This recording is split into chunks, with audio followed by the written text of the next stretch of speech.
Hello everyone and welcome back to some more rapid action from the round 2 of the FTX Crypto Cup. It's Moke and Niemann versus Magnus Carlsen. In the previous round, Niemann completely destroyed Magnus with the black pieces, and now Magnus needs a win to bounce back into the match. Now he has the black pieces, and we are getting treated to another French defense. We already checked out his French defense game against Anish Giri. It was very, very enjoyable to watch. If you guys have seen it, if you haven't, it's like not the previous video, but the one before that I've uploaded. Do check it out. But here we have a very, very different variation. So Niemann has the white pieces. Can he continue his lead, or will Magnus be able to bounce back? We have e4 by Niemann, pawn to e6. Magnus again goes for the French defense, d4, d5, and now knight to d2.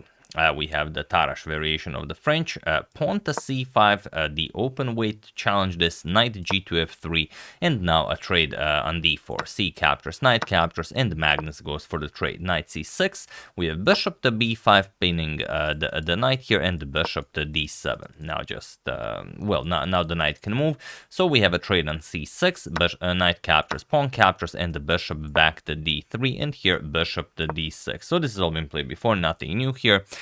Queen to e2, and now knight to e7, preparing the castle. E5 by Niemann, attacking the bishop here, bishop to c7, and we have castles by Niemann. And now there is a game where castles was played. Also queen to b8 is a known move, even knight to g6 is a known move, but the move Magnus plays has never been played before. It is pawn to c5. It is a standard way of treating such positions. It's kind of a maybe wasting a tempo, but it definitely makes sense to grab full control over the center here. So it is as of move 11 that we have a completely new game.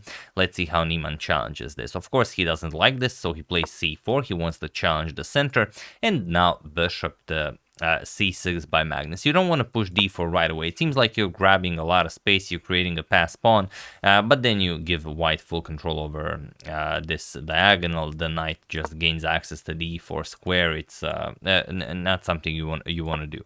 So here bishop to c6 by Magnus, knight to f3, and now d captures on c4. We have bishop captures, and finally Magnus castles. We have bishop to e3, putting pressure on the on the c5 pawn, and now Magnus plays bishop captures on f3, and this is one of those moves that only a really strong player can play, giving up your beautiful bishop like this for this knight, but it is for a good reason. Bishop captures on f3, queen captures, we have bishop captures on e5, and the bishop captures on c5. It seems like you didn't really achieve all that much, as Niemann also grabbed the pawn here, but now comes queen to c7, attacking the bishop here and putting pressure on the h2 pawn.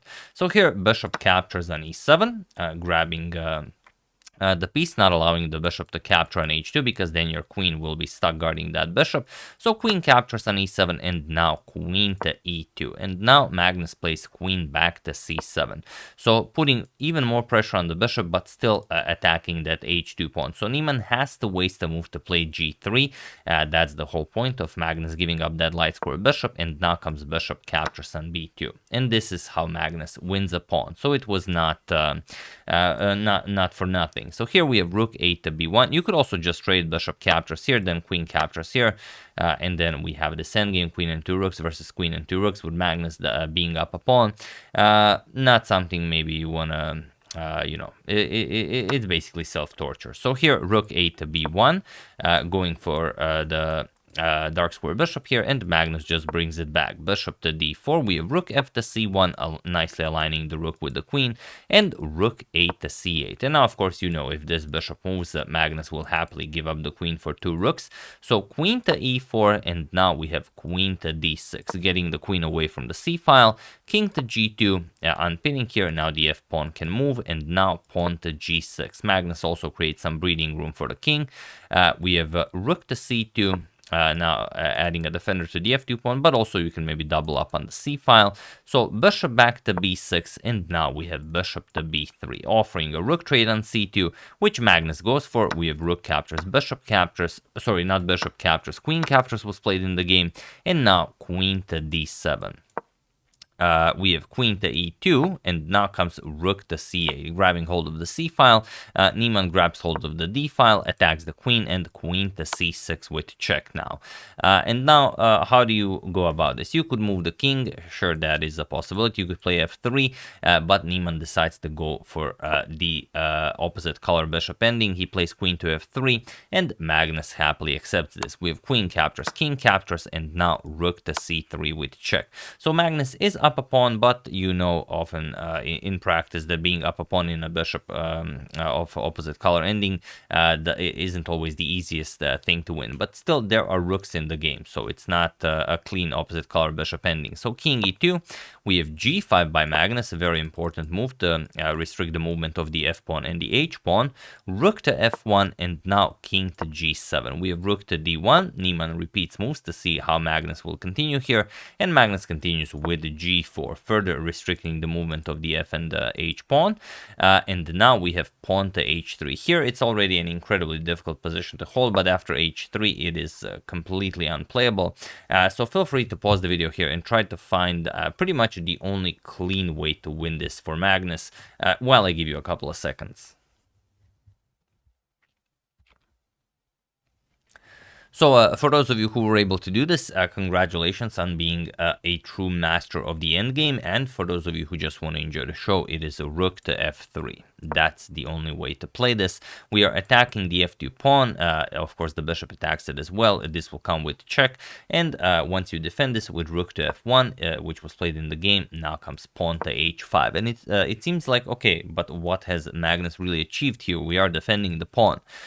White does not have a move. The only moves you can make is move the bishop, bishop d1, bishop b3, maybe a4. Okay, we can move the bishop like this, so it's not a lot. And we can play king e1, king e2, king e1, king e2. That's basically the extent of White's play for basically the rest of the game. So here h captures on g4, Magnus recaptures, and now you have to suffer the uncomfortable reality that you have no moves. So king to e1, and now Magnus can improve his position as much as he likes. You know, he can bring the king over to c3. He can bring the king over to like a1 if he wants to for some reason. Of course, it would be silly, but he can do whatever he wants. So here pawn to a5, we have king to e2, now comes king to f6. Now it's time to improve the position of the king and start pushing these pawns to victory. King e1, only move, king to e5, not only move, but I mean, you could also move the bishop. So king to e2, we have to keep an eye on the f2 pawn. We have pawn to f5, and now king to e1. It is very interesting to see how Magnus will actually win this. King d6, we have king e2, pawn to e5 now. Bishop to g8. Now we can also move our bishop this way, but it doesn't really do all that much. So bishop to d4, we have bishop to f7, and now pawn to e4. We have bishop back to g8, king to e5, bishop to f7, and now pawn to e3, and now there is no more time to wait. Otherwise, just rook captures on f2 will be just winning. So we have a capture here, and now rook captures on e3 with check. You have to be careful not to play rook captures on f1 because this comes with check. So rook captures on e3, the only way to play, but you know, not a difficult one to spot. King to f2, even allowing some nasty discoveries for Magnus, but luckily there aren't any, so you can't really move the rook to win something. So king to f6, a very elegant solution by Magnus. Now the bishop is attacked, and you have to be very, very careful where you put it. Even if you put it on b3 where it will be defended, we can just capture it, and it will be a discovered check from the bishop. So look at this now. Bishop to h5, Magnus attacks it again. King to g5, again. What do you do? If you move the bishop, let's say bishop to f7, we just open up a discovery, rook e7 check, and pick up that bishop. So here, Niemann plays rook to h1. This defends the bishop, but it also allows Magnus to just cleanly end the game. Rook to e7 check, king to g2, now rook back to e2 with check, king to f1, only move, rook to f2 with check, now you play king to e1, and now of course rook captures on a2, and it was in this position on move 54 that Moke and Niemann resigned the game. as there is nothing more to be done here. The problem is there's no defense against rook to a1 check, which will win the rook. I mean, if you move the bishop to save the bishop, then we pick up the rook. And if you move the rook, then let's say rook to f1, we just play rook to a1 still, and now you lose the rook and the bishop. King e2, rook captures on f1, king captures, and king captures on h1, leaving you completely bishopless. And other than that, there's really no point in playing much else. So for example, if you play something like rook to h4, okay, you are defending your rook and your bishop, but I mean, what is this? We are not even going to comment on this. So yeah, after rook captures on a2, Niemann resigns, and the Magnus bounces back in the match with a very nice positional win with the black pieces in this weird variation of the French defense. So yeah, that's the even Meadow doesn't like it, as you can see. That's the game. I hope you guys enjoyed it. I would like to thank Alex Versilio, Francis Air, Ricky Yamini, excellent subscriber, and Brandon Ward for a contribution to my channel. Thank you a lot. I really appreciate it.